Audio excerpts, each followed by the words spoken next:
yo me fui un poco buscando otras cosas, ¿no? La característica que tiene el actor venezolano es que por ser venezolano es arriesgado, es atrevido, es espontáneo.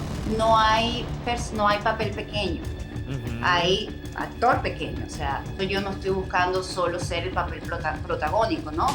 Yo personalmente no participaría en ninguno de estos reality shows. Por ejemplo, acá en Estados Unidos, es que te vean como latino y el latino lo estereotipan en el mexicano, ¿no? Y que no hay un poco como esta apertura de entender que los latinos somos diferentes entre nosotros. Zair, ¿qué tal? ¿Cómo te va? Qué gusto saludarte. Gracias por disponer de tiempo para conversar con la audiencia. ¿Cómo estás?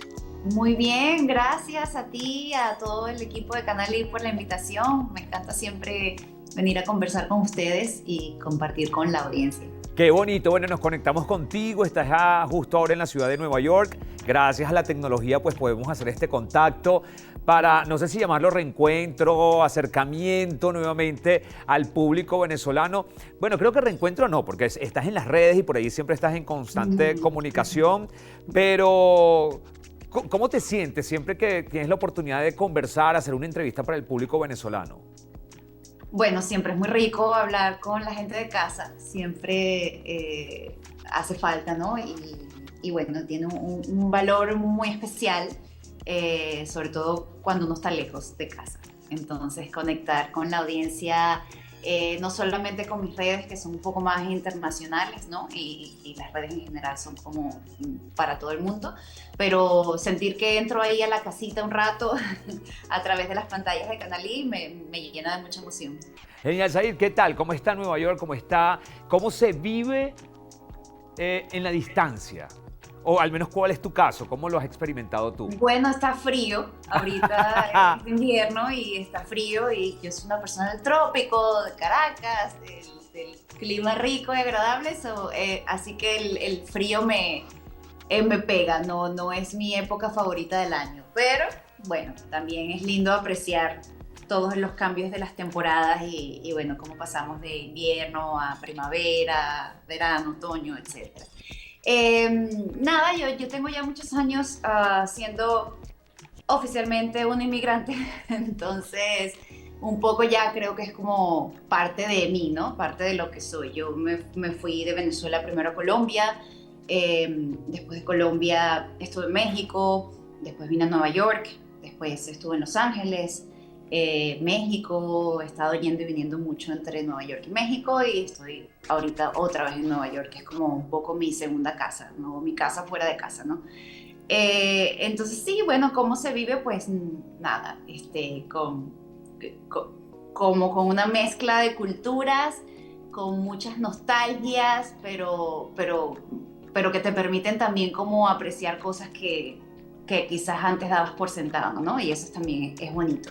Y con mucha curiosidad también, porque uno conoce otras culturas, otras formas de vida, otras formas de pensar, y eso siempre es bonito cuando lo incorporas a tu cultura, a tus hábitos, a tu cotidianidad. Genial. Zair, ahora fíjate, no sé, me pregunto esto. Muchísimas personas de la industria de la televisión en Venezuela decidieron irse o tomar otros destinos internacionales. Bueno, producto de lo que eventualmente ocurrió con la televisión en Venezuela. Pero me da la impresión, Zair, no sé si sea el caso tuyo, que el artista y el actor de alguna manera tienen el ADN la internacionalización, es decir, la posibilidad de irse y explorar en otros destinos. ¿Era tu caso o no? Lo has dicho al 100% como fue mi caso. O sea, yo me fui un poco buscando otras cosas, ¿no? ¿Otras cosas en qué sentido? Aprender más, ¿no? Aprender otras cosas. Como te dije anteriormente, mi primera transición fue a Colombia. Colombia estaba haciendo otro tipo de contenido diferente en el momento en el que yo me fui, a lo que se hacía en Venezuela. Ya yo había hecho bastantes novelas, o sea, estaba como con ganas de querer como aprender y experimentar más porque en algún momento sentí que había como un techito, ¿no? Correcto. Porque estaba haciendo un poco Nunca es lo mismo porque cada proyecto, o sea, uno aprende y es diferente cada personaje, pero tenía ganas de explorar otras cosas y esa fue la razón por la que yo me fui a Colombia y la razón por la que terminé también en Estados Unidos fue exactamente por lo mismo, porque me empezó a retar como otras facetas de la industria, como la producción, porque me empezó a retar la posibilidad de hacer cosas en otros idiomas también, o sea, eh, porque bueno, es parte del crecimiento y del aprendizaje de un artista en general, ¿no? Ya sea un pintor, un músico, un actor, que es mi caso. Entonces, sí, para mí la inmigración no fue algo forzado, sino algo buscado. Y yo siento que eso hace mucho la diferencia entre cómo uno vive afuera Ujú. y cómo uno enfrenta su día a día, si tu inmigración es buscada o si es forzada. Genial. Ahora, Zair, tú has tenido la oportunidad de explorar otros destinos, sin caer en las comparaciones incómodas, porque no es la intención, pero ¿cuál crees tú que es el plus que tiene el talento venezolano, el actor venezolano, la actriz venezolana cuando va a esos otros países? Hay quienes hablan, por ejemplo, cuando hacen la comparación con México, que en México se usa mucho el chicharito o el apuntador, como le dicen. El actor venezolano, entiendo que en su mayoría no lo utilizan mucho. ¿Cuál crees tú que sea eso que tú digas? Mira, es que los actores venezolanos sí tenemos una particularidad buena en comparación con el resto de Latinoamérica y es esta. ¿Cuál sería? Bueno, generalizar nunca es como algo que a mí me gusta hacer, Ok. pero yo pienso que más allá de el actor es el venezolano como tal, ¿no? O sea, la característica que tiene el actor venezolano es que por ser venezolano es arriesgado, es atrevido, es espontáneo. Y eso, de alguna forma u otra, ayuda a tu creatividad, ¿no? Eh, pero eso creo que no es, digamos, una característica de como del actor, sino de ser venezolano, que así somos los venezolanos, ¿no? Somos curiosos, somos inquietos, o sea, probablemente no probamos una manera diferente, no la manera de la forma, entonces podemos llegar a un sitio y proponer algo diferente o algo más creativo. Yo siento que eso es algo que el venezolano tiene como herramienta, que es, no pensamos como inside the box, como dentro de así, sino que estamos abiertos a explorar, a crear, a innovar. Y eso, pues bueno, se refleja también en tu trabajo como actor. Qué bonito, y qué bonita respuesta y gracias porque lograste enmarcar en tu respuesta a todos los venezolanos y la esencia de lo que somos. Said, me llama muchísimo la atención y normalmente cuando hago este tipo de entrevistas con actores o actrices siempre dicen, yo tenía un tío que era cuatrista, o yo tenía una tía que cantaba, yo tenía un primo que recitaba algo, pero entiendo que no tenías en tu entorno inmediato, ni familiares ni amigos, alguien que te acercara o de quien tú pudieses decir, hey, la vena artística viene por aquí. No conoces de nadie y cómo entonces fue que empezaste a explorar en este mundo artístico. Tenía la televisión, Ah, bueno, y me entonces pasó exactamente lo mismo. yo veía los mini pop y yo decía, ¿por qué yo quiero ser esa niña que está ahí? Tal ¿No? cual. Yo veía una película con un niño, con una niña, y decía, o sea, cuando se me va a caer la cédula en este momento, pero yo todavía era niña cuando el Club de los Tigritos ¿Qué? apareció en la escena y yo quería, o sea, yo no es que me disfrutaba, sí lo disfrutaba ver, lo veía, pero yo quería estar ahí. Cuando luego vino esta novela juvenil, que creo que fue de las primeras novelas juveniles que hicieron en Venezuela, que se llamaba A Todo Corazón, o sea, yo moría, yo decía, ¿cómo hace esta gente para estar ahí? Y bueno, y muy lindo, o sea, unos años más adelante, mi primera oportunidad laboral como actriz me la dio esa casa productora que hizo A Todo Corazón. Entonces, pues fue una anécdota linda de contar. Pero sí, yo tenía la televisión, yo no tenía mi papá o mi mamá, ellos no tenían como nada que ver con el mundo artístico. Claro, mi papá tiene dos hermanos, uno de esos tocaba la guitarra y tenía habilidades musicales, otro es pintor, pero yo no me crié con ellos. Entonces yo creo que mi mayor influencia fue pues que realmente me gustaba desde muy chiquita y que veía en la televisión y quería hacer, y si me llevaban a una obra de teatro, o sea, siempre como que me ilusionaba ese universo.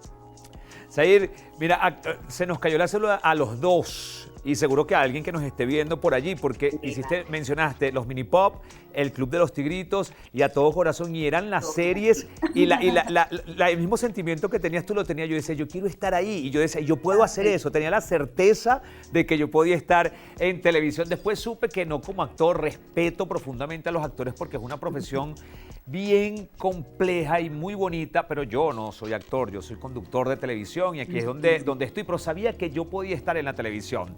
Zair, bueno, a mí me pasa lo contrario, yo no creo que yo pueda conducir así, no se me da natural. Pero Entonces, el objetivo es estar en la pantalla. para ti. Gracias, bueno, nos respetamos mutuamente. Zair, tenemos que marcar una primera pausa. Al regreso me gustaría saber si el rol protagónico es siempre el objetivo para un actor. Eso lo respondes al regreso y seguimos conversando junto a ti, ¿ok? Ya venimos con más, ustedes quédense allí. Esto es Con Voz Propia a través de esta maravillosa pantalla, la de Canal I. No se aparten.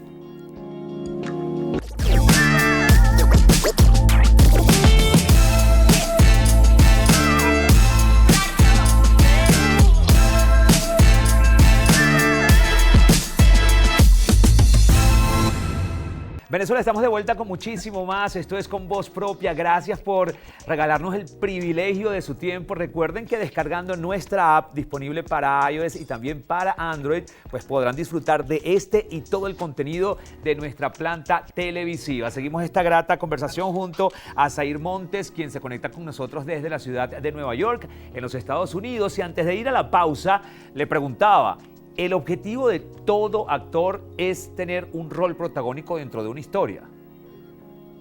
Bueno, esa es una pregunta bastante compleja. No creo que tenga una respuesta simple. Primero, bueno, no creo que sea el objetivo de todos los actores, ¿no? Hay actores que prefieren otro tipo de personajes, pero también yo pienso en mí cuando empecé algo que me pasó a mí, cuando yo empecé a actuar, yo entré en un papel protagónico de inmediato, ¿no? Por circunstancias, porque el proyecto ameritaba que fuera una chica nueva, que no fuera conocida, y eso me ayudó, etc. Pues yo entro y lo primero que hago es un personaje protagónico, y pues bueno, que viene después, ¿no? Asumirás que vas a ser protagónicos toda la vida o no, lo más probable es que no, ¿no? Entonces, después de hacer un papel protagónico, pasé por una gran cantidad de otros papeles y me di cuenta que cada personaje, o sea, aquí hay un dicho que dices, no hay papel pequeño, hay actor pequeño, o sea, si tú como actor ves a un personaje pequeño, a un papel pequeño, entonces realmente no eres un gran actor, ¿no? Porque de algo muy chiquitito puedes sacar algo grandioso. Y bueno, hay otra gente que prefiere personajes también. En aquel momento en las telenovelas el personaje protagónico era la buena y había gente que prefería, actores que preferían ser los villanos porque eran más divertidos. En la actualidad, donde gracias a Dios el contenido se ha vuelto más realista y donde no es la historia de los villanos y los buenos, sino que son historias de personajes, de seres humanos como los que tú y yo nos podemos identificar, pues yo pienso que cada personaje te da una oportunidad de crear un universo divino y que no hace falta realmente ser el protagonista de una historia para tener esa experiencia de crear un personaje único. Y eso lo ves mucho en Hollywood, por ejemplo, ves estos personajes que ganan los Oscars y cuando ves las películas tienen una sola escena, ¿no? En la película, pero lo hicieron tan bien que les ameritó el Oscar. Entonces, sí, yo en el día de hoy no pienso que el actor, o por lo menos en mi caso, respeto a los que sí, pero en mi caso yo no estoy buscando solo ser el papel protagónico, ¿no? Porque y también de repente te pasa que el protagónico de un personaje es, no sé, Marilyn Monroe. Yo quiero ser Marilyn Monroe y no voy a llegar ahí, o yo quiero ser un papel diferente en esa película que está más con mi estilo y a quien yo le voy a poder sacar más provecho al final del día, ¿sabes? Entonces, para mí influye qué trae el personaje y qué punta y qué provecho le puedo yo sacar a ese personaje y hacerlo inolvidable, pues. Genial. Ahora, Zair, me pregunto al menos en la televisión, en el capítulo Venezuela que viviste, que fue tu primer contacto con la industria y sobre todo con el canal de La Colina, la belleza era muy importante, era determinante para poder estar en pantalla? ¿Cuál fue tu experiencia? ¿Cómo lo viviste? Esos estándares de belleza y sobre todo en el canal de La Colina, donde anualmente se extraían del certamen Miss Venezuela, no sé si la palabra extraían cabe, pero donde estaban siempre anualmente 20, 23, 25 chicas muy bellas y la vara alta para las mujeres o para las chicas en la industria. ¿Cómo fue tu experiencia? Bueno, yo creo que o sea, no podemos negar la influencia que tiene, y vuelvo y repito, tanto en la televisión como en los venezolanos, la influencia que tiene este paradigma de ser los exportadores de las mujeres más bellas del mundo, ¿no? Y yo creo que eso nos influencia o nos ha influenciado o nos influenció en muchos ámbitos laborales, no solamente en la actuación. Entonces, es verdad. Sin duda alguna, o sea, mira, el país hasta el día de hoy, porque yo lo he visto, o sea, yo ya no lo entiendo, pero yo lo he visto, el país se paraliza en el día que pasa del Miss Universo, ¿no? Porque eso parece ser más importante que cualquier otra cosa, que una mujer, que nos digan que la nuestra es la más bella. Entonces eso está muy en nuestra idiosincrasia, en nuestro ADN, ha ido cambiando, pienso yo, gracias a Dios. No porque no crea que sea algo lindo, me parece, o sea, nunca he tenido nada en contra de los certámenes de belleza y me parece como algo cultural, algo muy, muy chévere de explorar y de ser parte de, pero sí traspasa obviamente como tú dices, a los canales, a que se vieran bonitos, pero no solo pasa en Venezuela, también pasa en México, ¿no? También, o sea, yo pienso que dentro de nuestros países latinos, en el nicho de la telenovela, yo creo que el país que primero se arriesgó a salir un poco de ese paradigma fue Colombia.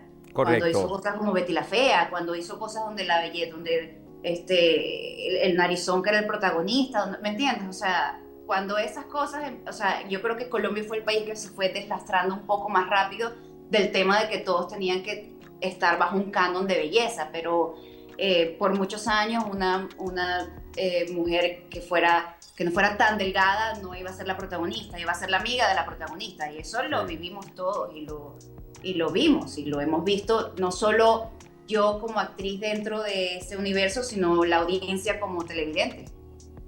Caramba. ¿Y qué decir se habla mucho y hay muchos actores que de un tiempo para acá se han permitido hablar de este tipo de temas, porque entiendo que hace muchísimo tiempo el monopolio para los actores estaba única y exclusivamente en los canales de televisión, entonces como que no se permitían decir algunas cosas que pasaban dentro de la industria, pero hoy en día, bueno, hay un abanico más amplio de posibilidades y por eso, bueno, ya las telenovelas o las producciones o el espacio para el actor no está o no radica nada más en los canales de televisión. Por eso te pregunto, hay quienes dicen que había un grupito de amigos o los directores o los escritores tenían un grupo selecto de actores y actrices a los que siempre le cedían y le daban los personajes principales de una telenovela y por eso se veía que esos personajes, esos actores y esas actrices se repetían de una novela en otra.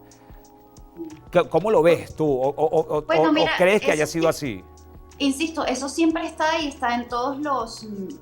O sea, no está solo en la televisión. O sea, somos seres humanos o sea, yo te lo voy a poner de mi experiencia. Yo con quién quiero trabajar, yo con quién quiero pasar 24 horas al día, yo con quién quiero hacer las cosas, con la gente que me cae bien, con la gente que yo quiero. O sea, yo como productora, o sea, cuando yo pienso en personajes, yo pienso primero si alguno de estos personajes que están inscritos en este guión le sienta a alguno de mis amigos, porque yo quiero trabajar con la gente que yo quiero y quiero trabajar con mis amigos. Entonces, si existió eso, claro, tú siempre vas a querer trabajar con la gente que tú le tienes cariño, con la gente que tú quieres, ¿no? O sea, en cualquier rubro, o sea, si tú eres un médico cirujano y tienes 4 anestesiólogos para escoger para tu cirugía y uno de ellos es tu gran amigo, o sea, y los 4 son anestesiólogos, tú vas a escoger al que es tu mejor amigo, porque esa es o sea, y eso es lo que uno preserva, uno se quiere trabajar y quedarse con la gente con la que la pasa bien. Eso es una cara de la moneda, no por esto quiere decir que entonces solo las mismas personas tuvieran un cierto privilegio. Ahí ya yo no podría explicarte, porque estamos entrando ya en un mundo de, o sea, no son solo los escritores y no son solo los directores y no son solo el canal y no son solo este o este o aquel, pero también es como quién da más rating, que son esas cosas que ahorita, bueno, o sea, ya estas cosas son un poco parte del pasado, pero ahorita nos juzgan y es algo con lo que luchamos todos los días, es con cuántos seguidores tienes en Instagram y si vas a traer seguidores y si eres suficientemente famoso, y eso es, o sea, yo siento que eso es lo relevante del día de hoy, porque siempre estamos luchando contra algo. Si en aquel momento era porque no eras el amigo del escritor, como tú dices, en este momento es como no tienes tantos seguidores como esta otra persona, aunque seas mejor actor que esta persona, o no eres reconocido en este país, entonces es mejor esta otra persona, ¿me entiendes? Entonces lo primero que van a ver de ti es una serie de estadísticas y de números y no si eres bueno para el personaje o no, y con eso luchamos todos los días. Y ahora, ¿qué hacemos con eso, no? También es como, no es muy diferente a lo que pasaba antes. Zair, estoy disfrutando muchísimo de cada respuesta que das porque tienes la capacidad de ser muy diplomática, de manejar con dos manos cada respuesta, pero al mismo tiempo ser muy asertiva, y eso tiene un mérito bien interesante. Mira, debemos marcar nuestra segunda pausa. Al regreso me gustaría conversar contigo acerca de un nuevo formato que ha estado ocupando, hablando justo de eso, del rating, en distintas plataformas e incluso en canales de televisión. México y Colombia están apuntando mucho ese nicho y es un formato llamado La Casa de los Famosos, donde incluso actores participan, se muestra mucha intimidad, la parte quizás más oscura de los seres humanos, y aparentemente el público está disfrutando mucho de eso y los números lo demuestran. Me gustaría conocer tu opinión al respecto y si aceptarías la propuesta para participar en un formato como este. Al regreso hablamos de esto y más junto a nuestra invitada. Ustedes, por favor, quédense allí, ya venimos con más. Esto es Con Voz Propia.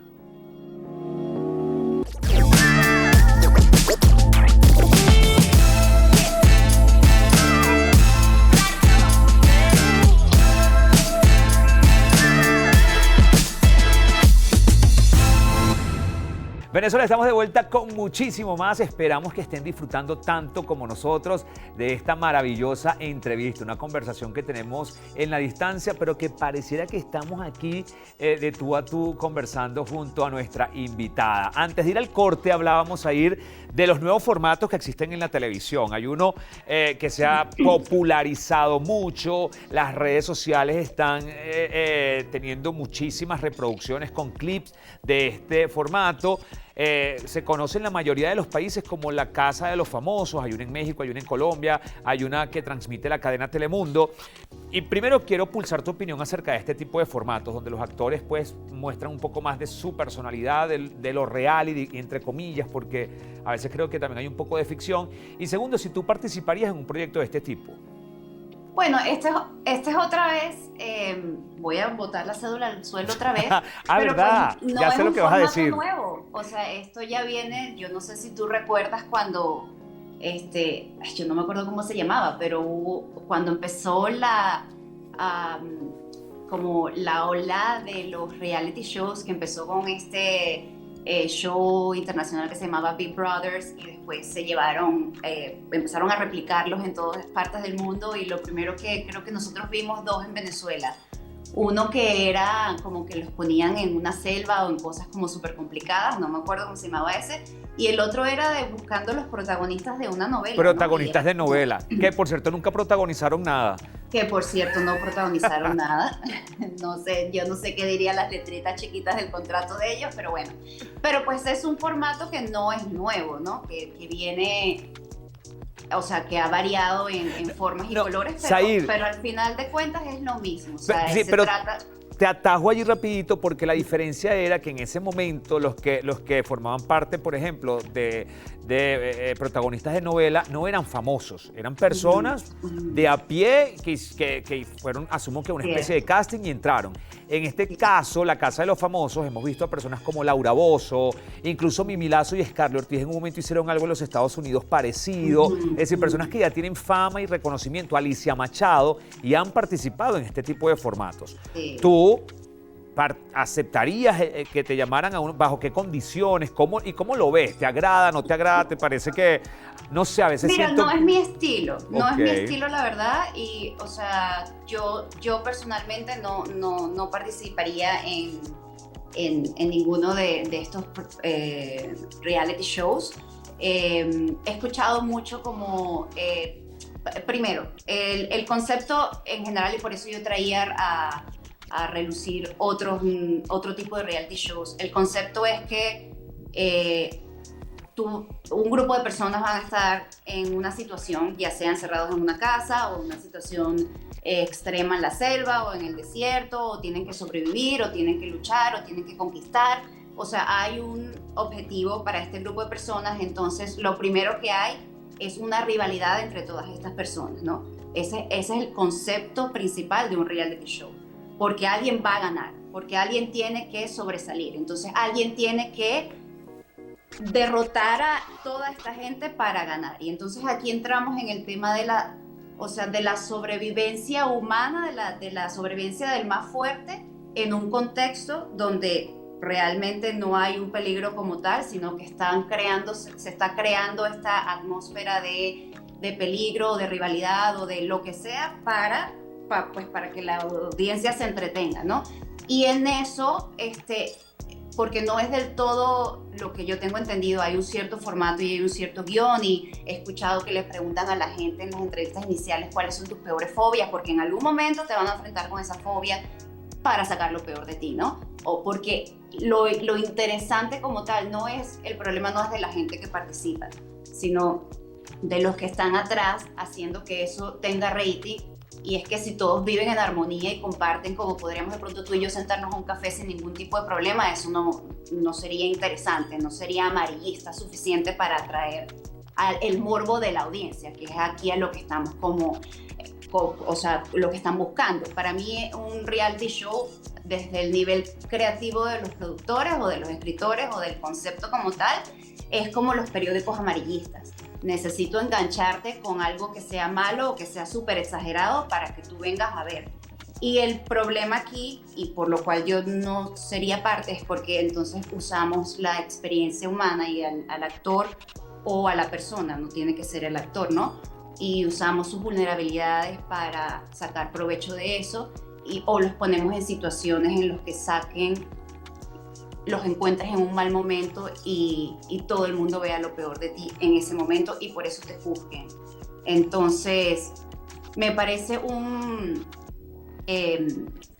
género bien duro, bien difícil. Entiendo que funciona muy bien, entiendo que la gente quiere ver las cosas feas que le pueden salir a uno como ser humano, pero es que ninguno de estos reality shows te van a mostrar esta amistad o esta camaradería o esta manera de trabajar juntos.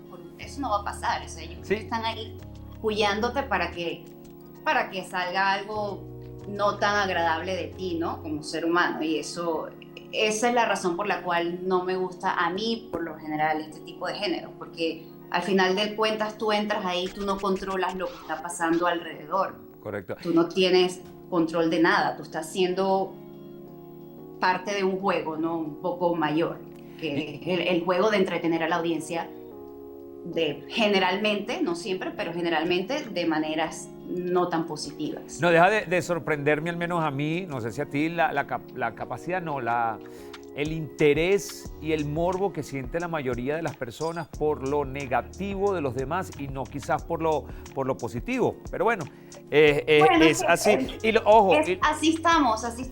así nos ha creado la sociedad, ¿no? Las noticias, tú vas a ver noticias, no vas a ver noticias para que te den noticias buenas, ¿no? Las noticias están para decirte todas las cosas malas que están pasando en el mundo y para bombardearte y para estresarte y eso genera una dependencia, ¿no? A ver más noticias. Entonces es lo mismo que pasa como en nuestra sociedad, lo hacemos inconsciente. También nos gusta un chisme, nos entretiene y bueno, y es lo que nos estamos metiendo todos los días con las redes, todos los días con la televisión y forma parte de a veces ni conscientemente. Sí, yo estoy segura que si uno se sienta y lo concientiza, mucha gente dice, ¿para qué estoy viendo esto? Sí. Estoy participando de la miseria del otro, ¿no? Correcto. Zahir, ahora me pregunto, y lo dijiste hace un instante, que el público eventualmente puede juzgar o encasillar. ¿No sientes miedo o has sentido, has experimentado el temor de que te encasillen con algún personaje en particular? Por ejemplo, ¿te ha correspondido hacer papeles donde haces como de una niña un poco tonta, superflua, y que quizás eso la gente quizás lo confunda y diga, hey, ella es así? Porque a veces creo que el público, no quiero subestimar al público, el público es muy inteligente, muy capaz, pero también se subjetiviza mucho por lo que ve en pantalla, y más en una época donde la televisión tenía tantísima influencia sobre los televidentes. Al regreso me respondes eso, por favor, marcamos una pausa, ustedes no se aparten, esto es Con Voz Propia, lo disfrutan a través de la pantalla de Canal I, ya veremos.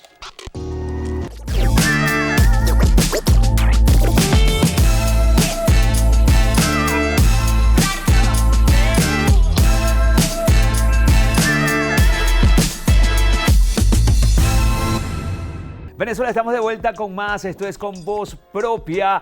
Tenemos una invitada maravillosa conectada desde la ciudad de Nueva York, en los Estados Unidos, Zahir Montes. Y antes de ir al corte, conversábamos acerca de ese gran temor que creo yo puede tener algún actor. El que lo encasillen en un personaje o con una personalidad, o que el público no entienda que es un personaje y que empiecen a tratarte como a ese personaje que estás interpretando. ¿Te pasó? ¿Temes a que te ocurra? A ver, cuéntanos un poco acerca de esto.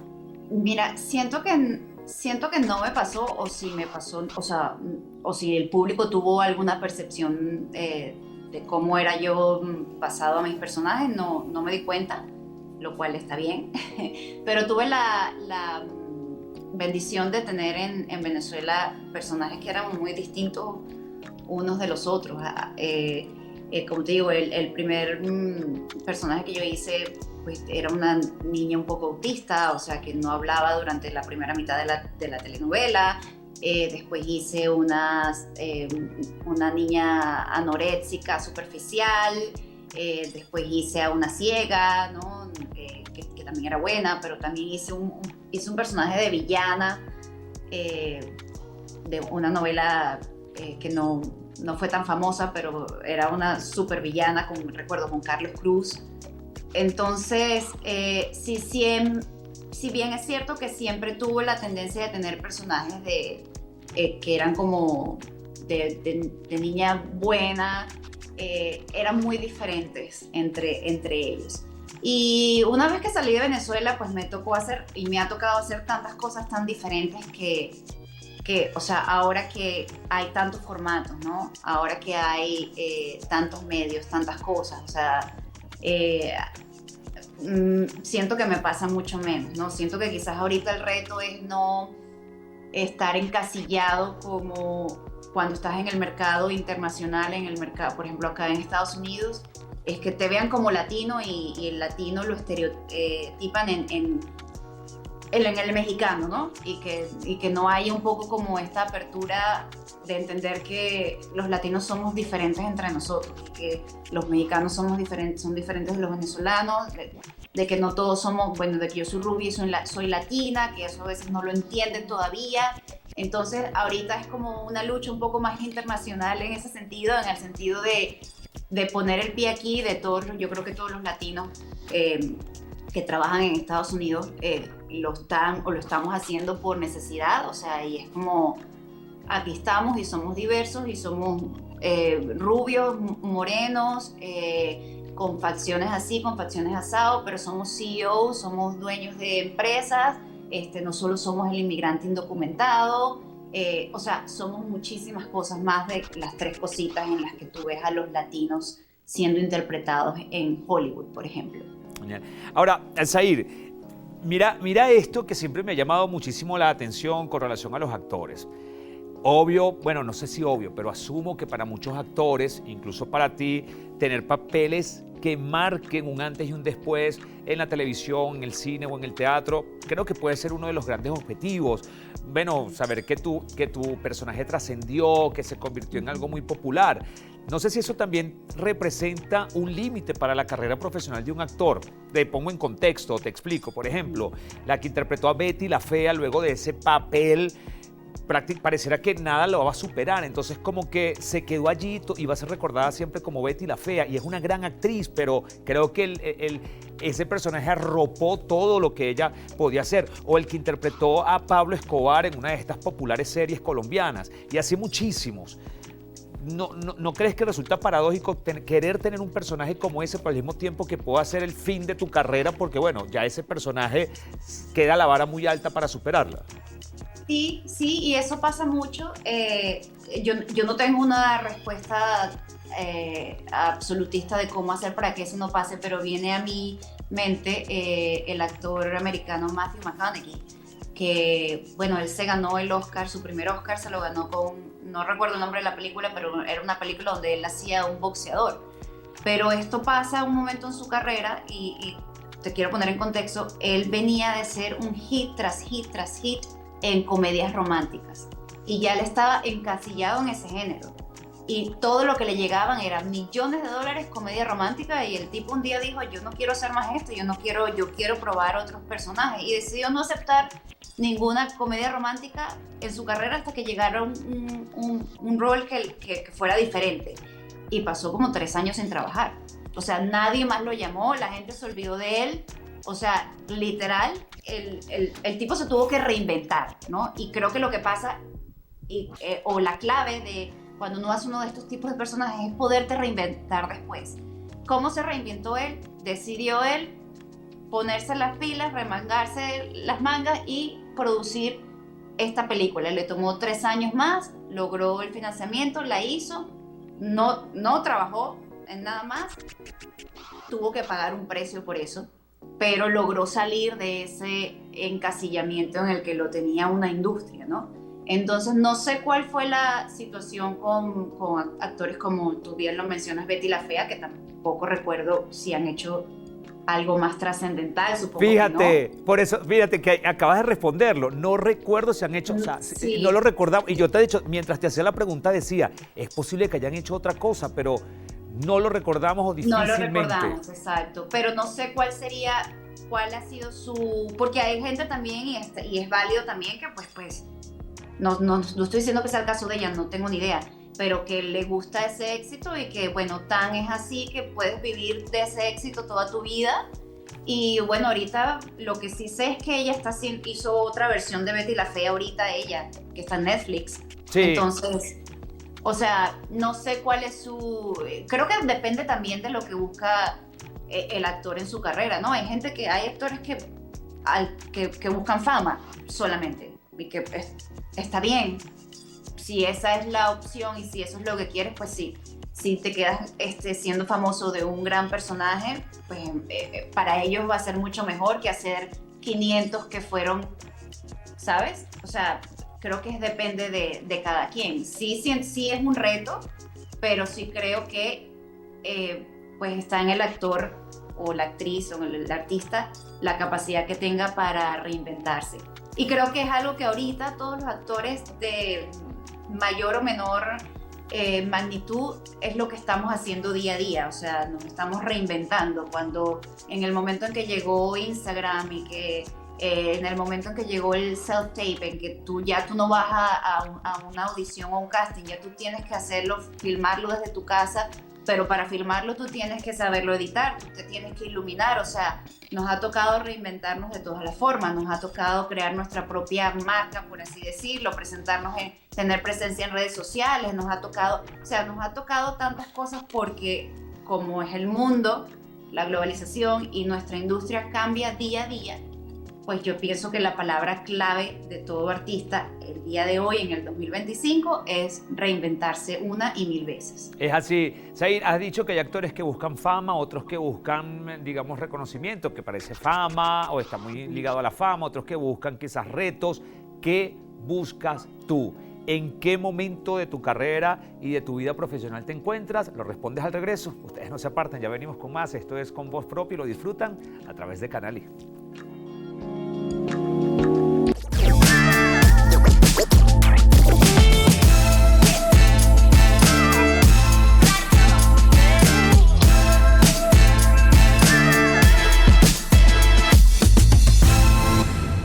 Venezuela querida, llegamos a la parte final, al último bloque de esta grata conversación junto a Zair Montes desde la ciudad de Nueva York. Y antes de ir al corte hablábamos de en qué momento estás, qué quieres, qué buscas o qué has buscado siempre como actriz. Mira, busco estar creando todo el tiempo, busco estar en un set. Y voy a regresarme a la pregunta anterior cuando hablabas de un personaje que te marca la vida versus distintos personajes a lo largo de tu vida. Y el otro día yo reflexionaba en, bueno, si Dios me permite llegar a los 80, 90 años y estoy, o a los 100, o en el momento en que yo esté lista para transicionar de esta vida, ¿qué voy a valorar más en ese momento? Valoraré mirar a una pared y ver el máximo, al día de hoy el máximo galardón o reconocimiento que un actor puede recibir es el Oscar, ¿no? Y todos de una u otra forma en algún momento de la vida hemos fantaseado con eso, ¿no? Entonces yo pensaba, ¿qué voy a disfrutar más cuando tenga 100 años o 90 o los que la vida me dé? Si me volteo a ver una pared que tiene un Oscar por un personaje que significó que hice una película, que fueron 3 meses en mi vida que fueron maravillosos. O estar en esa misma cama y voltear a la pared y no hay Oscar o de pronto no hay premios, pero recuerdo todos los días de mi vida creando y estando en un set, haciendo personajes, divirtiéndome con mi equipo creativo, construyendo, creando, disfrutando, haciendo cosas de pronto algunas veces muy grandes y otras veces súper chiquititas, como por ejemplo ahorita yo acabé de terminar un proyecto para un canal de YouTube que se llama Coco and Eddie, y fue algo súper chiquititito, pero la satisfacción que me dio y el disfrute que viví esas 3 semanas que estuvimos filmando, no las cambio por nada, ¿no? Entonces cuando pienso en esas cosas y me volteo a ver y digo, no, bueno, yo prefiero haber estado 90% de mi tiempo haciendo lo que amo y solo el 10% de mi tiempo pues haciendo estas otras cosas que probablemente te dan dinero o lo que sea, pero que no son tan satisfactorias, a que haya sido lo contrario, ¿no? Que hice el boom de la vida, pero eso fue una cosa esporádica en un momento de la vida, pero en el resto de mi vida lo que hubo fue cosas que no me disfrutaba tanto. Entonces, en eso estoy ahorita, en disfrutarme lo que hago y tratar de mantener la expectativa de lo que eso me va a traer o me va a generar, porque al final del día yo sé que yo creo estas oportunidades para actuar, no necesitas, o para crear, ¿no? No necesitas, para escribir no necesitas que Netflix se compre un guión, para escribir necesitas tu computadora, ¿no?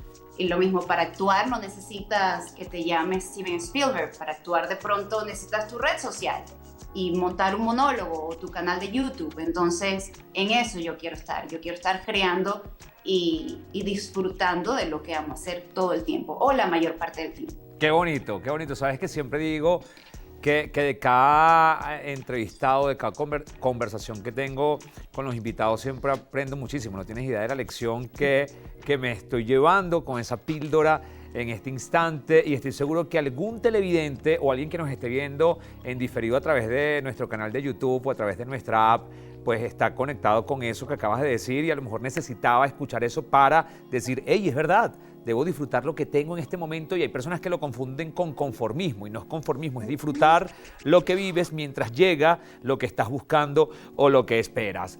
Zair, me gustaría, antes de despedirnos, porque el tiempo ya se está agotando, saber cuál es ese personaje añorado. ¿Tienes algún personaje que tú dices, yo quiero hacer este personaje, me gustaría hacerlo?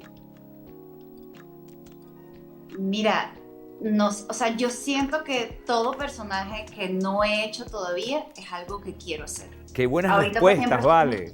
Cualquiera creería que te pasé un cuestionario, porque tienes unas respuestas súper buenas. No, pero es que es verdad, mira, ahorita estoy muy emocionada, te voy a contar, estoy muy emocionada con un personaje, porque yo que voy a ser una detective en Nueva York. Ah, caramba. Yo nunca he hecho una detective en Nueva York, y estoy muy emocionada con ese personaje que voy a hacer. De hecho, mi primer día de grabación es la semana que viene, y estoy emocionada con ese personaje porque nunca lo he hecho. No es la protagonista de la historia, no, o sea, es un personaje de reparto que entra en esta historia, en esta miniserie. y estoy súper emocionada con ese personaje. Mañana será otro, ¿no? Y pasado mañana será otro. Y, o sea, todo lo que yo no haya hecho me emociona. Y bueno, o sea, obviamente, insisto, o sea, creo que hacer un personaje te genere un reto y te ponga a estudiar y se te dificulte y no entiendas por dónde entrarle, ahí es donde a esos personajes son los que hay que apostar, es lo que yo creo. Qué bueno. Mira, el tema de llegar a otro país, estabas en un país, en nuestra Venezuela, donde tenías reconocimiento y quizás ir a otros países, Colombia, México y ahora Estados Unidos, donde el reconocimiento quizás disminuye un poco. Cuando digo reconocimiento es públicamente, que vayas a la calle y la señora del supermercado te ve, la cajera, mucha gente sabe quién eres y en estos países, pues no, y hay testimonio de muchísimos actores, actrices venezolanos que se han ido y parte hay como una especie de choque. ¿Cómo lo viviste tú? Mira, yo te voy a contar una anécdota rapidito. Cuando yo me fui a Colombia, yo llegué con mi manager, con todo mi historial, con toda mi experiencia venezolana, 2 protagónicos, televisión, teatro, cine. Y llego con mi manager, me está representando y me dice, mira, ve a esta audición, esto es un personaje pequeño en una serie importante que empieza a grabar en 3 días, si te queda, llegas grabando. Llego a la audición, no era tal audición, era como una entrevista. Me voy, me quedo en el personaje, wow, qué maravilloso. Cuando yo llego al set, era una extra.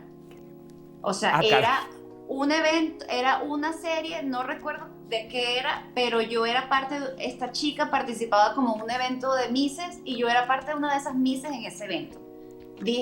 Tuve como 4 capítulos que me pagaron como si fuera actriz, no como extra, y dije una palabra en toda la cosa. Eso fue un golpe al ego. Claro. O sea, esto fue una de las primeras cosas que entendí también, es que cuando tú te vas, tú no te puedes ir con lo que tú eres, porque eso tiene un sentido en un lugar, pero en otro sentido no tiene otro lugar. O sea, por ponerte un ejemplo, si yo vivo en Margarita, y yo me voy de Margarita a Nueva York creyendo que me va a servir lo que yo traigo de Margarita, entonces yo voy a estar en Nueva York en febrero, en tremendo invierno, con un traje de baño y el bronceador, ¿no? Entonces no te sirve, o sea, entonces tienes que como entender que estás en otro lugar de tu vida y que estás en otro proceso y que estás ahí para aprender. Entonces una de las primeras cosas que yo aprendí, que en Venezuela no lo había entendido, era que también muchos actores hacen participaciones en novelas, ¿no? O sea, a mí me parecía como que, ay, no,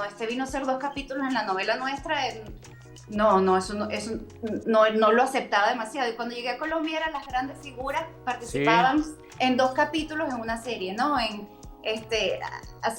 No eras un destajo, sino que hacías una participación y le elevabas con tu presencia a ese proyecto. Eso fue de las primeras cosas que yo aprendí. O sea, yo tuve que aprender a que no hay papel chiquito, ¿no? Obviamente me dolió en el ego no haber dicho 2 frases, sino una, como que no es justo, o sea, era una extra, ¿no? Pero aprendí y entendí que estaba en un lugar nuevo y que era la nueva y que tenía la gente que conocerme. Entonces yo creo que a partir de ahí, como que lo aprendí demasiado temprano y a partir de ahí, o sea, los siguientes países en los que he estado entiendo que lo único que puedo tener es un desenvolvimiento en el set que me da la experiencia que ellos quizás no saben que yo tengo porque no saben que tengo muchos años haciendo lo que hago, ¿no? Pero sí, o sea, esa es la realidad de todo inmigrante, empezar de cero desde todo punto de vista. Zair, se nos ha agotado el tiempo. Esta conversación ha sido súper grata. Me he divertido, he reflexionado, he pensado. Me quedó sumamente agradado. El eslogan de nuestro programa es que todos tenemos una gran historia que contar y tú no eres la excepción de eso. Qué anécdotas tan bonitas, que me has invitado a reflexionar mucho y eso es interesante. Además que tienes una astucia increíble para responder a cada una de las preguntas. Y vamos con estas que son rapiditas, respuestas supremamente breves para despedirnos. ¿Qué son las difíciles? No, esas son facilitas. ¿Qué te huele Venezuela? Cuando piensas en un olor o estás en algún lugar y te huele algo, ¿qué te huele Venezuela? Ay, me huele a guiso. A A guiso. guiso con ají dulce, cebollita, Ah, cebollín y te huele, papelón. O te sea, huele a sofrito, me quizás huele un a poco. sofrito, exacto. Sí, Me quizás. huele a polvorosa de pollo, que por cierto. Bueno, es un color. ¿Con qué color identificas a Venezuela? Ay, ¿con qué color identifico Venezuela? Verde. Verde. ¿Qué lugar de Venezuela? Los Roques. Los Roques. Zair, y si este fuese la última oportunidad que te diera la vida para hablar con el público, ¿qué le dirías? Ay, que no. Que las cosas. Que no le presten atención al ruido. O sea, que la mayoría de las cosas que nos pasan no son tragedias, son inconvenientes. Y que uno no se tiene que estar dando mala vida por tantas cosas de las que uno se da mala vida. Zair, muchísimas gracias por regalarnos el privilegio de tu tiempo, por permitirnos conocer un poco más de tu vida y también gracias porque cada uno de esos personajes que haces, cada cosa que haces desde el punto de vista actoral, como profesional, tienes el sello de Venezuela y sé que lo haces bien y de alguna forma estás hablando en nombre de todos nosotros en el mundo. Gracias a ustedes por este espacio y por una entrevista tan divertida, de verdad. Qué bueno. ¿Tienes tus redes sociales? Por ahí siempre estás en contacto. A ver, para que las compartas. Instagram, @ZairMontes. TikTok no lo uso casi, pero @ZairMontesG. No, pero úsalo. TikTok tiene sorpresas y sorpresas Sí, buenas. no, yo sé, lo que pasa es que no lo entiendo. Soy como generación. Somos Otra vez la millennials. cédula para el suelo. No, nosotros Yo somos millennials, pero me cuesta. pero tenemos que tratar de estar ahí siguiendo a los Z para Total, conectarnos. Total, necesito clases. Un abrazo grande, Zair, y espero que Así es. se vaya pronto ese frío para que empieces a disfrutar del verano allá en Nueva York. A todos ustedes ahí en casa, muchísimas gracias por habernos sintonizado. Recuerden que este y todo el contenido de nuestro canal está en nuestra plataforma que pueden descargar a través de nuestra app disponible para iOS y también para Android. Recuerden que siempre todos tenemos una gran historia que contar y si lo hacemos con voz propia es mucho mejor. Hasta pronto.